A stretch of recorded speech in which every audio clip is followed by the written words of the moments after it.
Anime is the next big thing in India. आप जब ये डेटा देखें by Grand New Research, it says कि in year 2018 the global anime market size valued $20.47 billion and is growing 8.8% every year. It means anime industry is a growing industry and investment का rule यही कहता है कि जो चीज़ grow करे उसी में इन्वेस्ट करना चाहिए बिकॉज रिटर्न अच्छा मिलता है। पर आपको पता है इंडिया का कितना कंट्रीब्यूशन है एनिमे इंडस्ट्री में? इतना कम कि हमारे पास डेटा ही नहीं है। So today in this video we gonna share 3 facts which will tell why anime is the next big thing in India.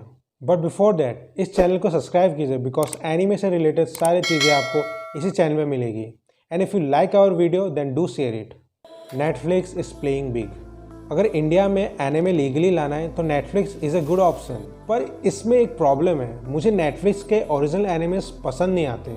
अगर इस साल की बात करें तो नेटफ्लिक्स ने 6 डिफरेंट क्रिएटर्स के साथ पार्टनरशिप की है to expand its list of original anime content. Not only that, in previous year Netflix ने 6 बड़े बड़े क्रिएटर्स के साथ पार्टनरशिप की थी which include production IG, Bones, MAPPA, David Production and Sublimation. और इस सारे प्रोडक्शन हाउसेस ने काफ़ी सक्सेसफुल और काफ़ी पॉपुलर एनिमेस बनाई है।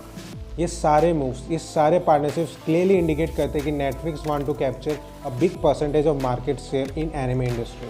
तभी तो ये इतने एग्रेसिवली आगे बढ़ रहा है as compared to other streaming apps. और आपने फर्स्ट मूवर एडवांटेज के बारे में सुना ही होगा, क्या पता नेटफ्लिक्स ये एडवांटेज ले जाए। And one more thing, Netflix is currently available in around 190 countries and Netflix is also working on releasing animes on local dub which will help Netflix to gain more and more viewers. So investing $8.5 billion on anime original content is not a joke. Netflix को पता है कि there is a huge market of anime and वो जल्द से जल्द expand करना चाहता है। एंड इनफैक्ट नेटफ्लिक्स का एक अलग से यूट्यूब चैनल भी है नेटफ्लिक्स एनिमे नाम से for their anime segment viewers. So yes, Netflix is playing big and क्या पता इन फ्यूचर वो एक मार्केट लीडर भी बन जाए एनिमे इंडस्ट्री का।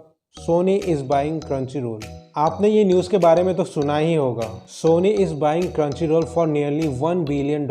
हम सबको पता है कि Crunchyroll is very popular anime streaming service and one of the competitor of Netflix. Well, Netflix की तरह सोनी को भी पता है कि anime is the next big thing and by acquiring Crunchyroll Sony wants to be loyal audience of anime viewers.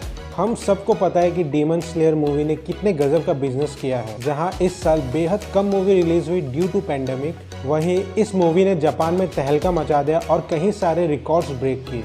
And by acquiring Crunchyroll Sony wants to compete with Netflix. And अगर किसी भी industry में competition है तो इससे फ़ायदा customer का ही होता है। फॉर एग्जांपल, आप हमारे टेलीकॉम इंडस्ट्री को ले लीजिए। Airtel, idea, Vodafone, they all where competing with each other और फिर जियो आके सब कुछ बदल देता है। इट्स जियो जिसकी वजह से हमें दिन के 1 GB और 2 GB मिलते हैं। इट्स जियो जिसने डेटा कंजप्शन को ज़्यादा और प्राइजेस को कम कर दिया। And if Sony and Netflix will compete, no doubt as a customer we will get the benefit. And also in India gaming industry is growing and Sony believes that they can convert their viewers into gamers with the help of anime. Growing otaku's number in India. More than 50% of population is below age 25 in India and this is the ideal target for any studio who is making anime.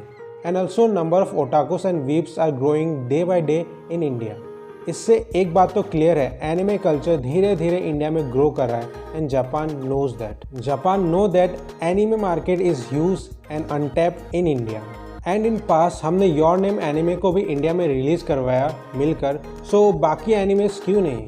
But ये सब बातें जान के हम ये बात ignore नहीं कर सकते हैं कि Durga studio, our own Indian company, is also making anime and they are really working hard and we all should support them.